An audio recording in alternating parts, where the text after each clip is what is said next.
Hello and welcome to 50 is Just a Number, where we talk about everything for women over the age of 50. Everything from dating and divorce to career changes. I have a networking group for women in business, and I've learned so much from them, and they've shared their knowledge with me, and I want to share their knowledge and my knowledge and help women that may be going through a career change or looking for start a new business. We'll discuss that in a future podcast. And I have a previous podcast too that you can look at. In fact, hit subscribe. It's a great way to stay connected with me, Casey Killian, and also learn from others. And have a friend that is also over the age of 50. And I share all kinds of stuff that may make you feel better if you're just having a bad day, just need a friend to listen to, or just want to hear what other women are going through at our ages. But in today's podcast, we're talking about menopause.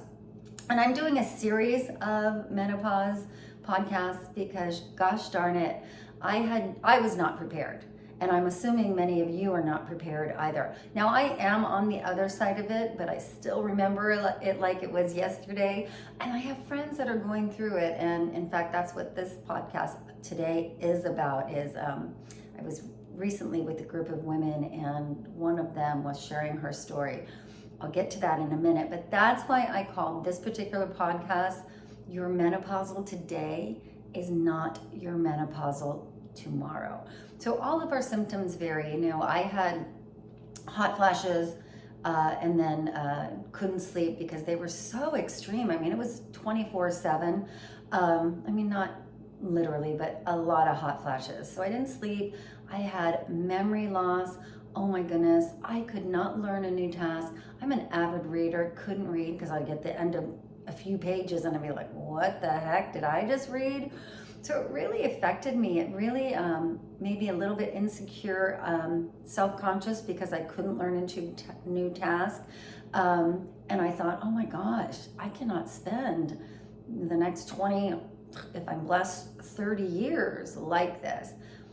Once I started sleeping again, all of that changed. Little side note here, I will tell you, I did not see a doctor. I did not see a medical professional.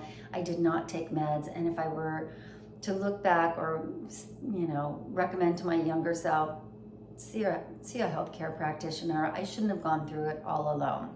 Okay, having said that, about my new friend. So it was a group of women, some of us knew each other, some of us didn't. It was a random Tuesday night. We went to listen to music in Marin County, just a little local Italian place. And one of the women in the group, who none of us had met before, sat down, and as we were getting to know each other, she shared her story. And in my opinion, you share your story like that because you're just living it, and you need the opinion of other women to help you get through it. And so her story was she had moved out from her husband of many years, still respects him, still loves him, they're friends, but she wasn't feeling emotionally connected. In fact, she was feeling emotionally disconnected. And she just thought, I'm not sure this is what I want in my future. I'm not sure he's the man I want in my future. Now, luckily, he's very supportive. He understands, or is trying to understand, what she is going through. And so I would say the key, if you want to stay with your partner, connected to your friends and family, if you're going through a really, really rough time in menopause, communicate. Share what you're going through. And if you share, they may understand. If you don't share, they're definitely not going to understand. So please, again, communicate. And don't make any decisions today while you're in it. And gosh darn it, I know when you're living it, because I was scared. I was scared of my memory loss for months and months. And so my point to that is, for you, if you're feeling emotionally disconnected, don't assume that feeling you're having today is the feeling that you're going to have in your future. So again, reach out to other women. And I think that's why she felt so safe reaching out to us. We were all slightly older. She has probably assumed we had all been through it. And man, did we share some stories. Mine is just one of them. The memory loss for me. Others were weight gain. That's a huge one, especially if you're a single woman in your 50s and you're going through weight gain. Body odor is another thing that affects women. It definitely affected me. But this emotional disconnection was the first time I had heard of that. And so I just want you to know you have a friend. Please share this podcast with others. And please remember, and by the way, another caveat, I am not a therapist. I am not giving medical advice.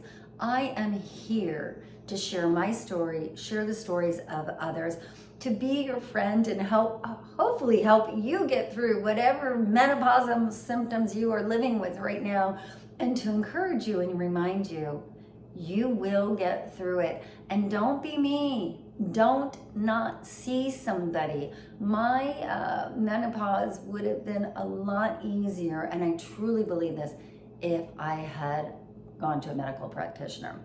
So your menopausal today is not your menopausal tomorrow. You will get through it. You will get on this other side. Try not to make any rash decisions. And follow me. Look at my past podcasts. I have another podcast on menopause too. And each one I try and provide different stories, different symptoms, and a little bit of, and always a lot of encouragement, because that's what I'm all about. Casey Killian, at Casey Killian on Instagram. 50 is just a number right here on YouTube. And check back in with me. I guarantee you'll learn something new in every podcast. All right, bye for now.